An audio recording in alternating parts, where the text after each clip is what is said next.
কোরআনের মতো কোনো দামি কিতাব, কোরআনের মতো নির্ভেজাল কোনো কিতাব। মুসলমান হিসেবে অন্তত প্রত্যেকটা মুসলমানের ছেলে মেয়েদের সাথে কোরআনের একটা সম্পর্ক থাকার দরকার আছে না নাই?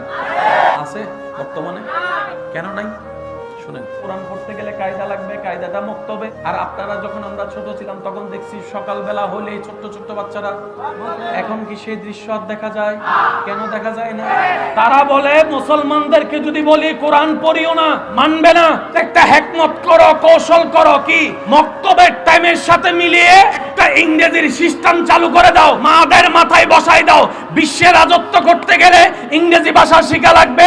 ইংরেজির জ্ঞান ছাড়া পৃথিবীতে কোথাও স্পোকিং করা যাবে না, কথা বলা যাবে না। তাদের মাথায় বসাই দাও।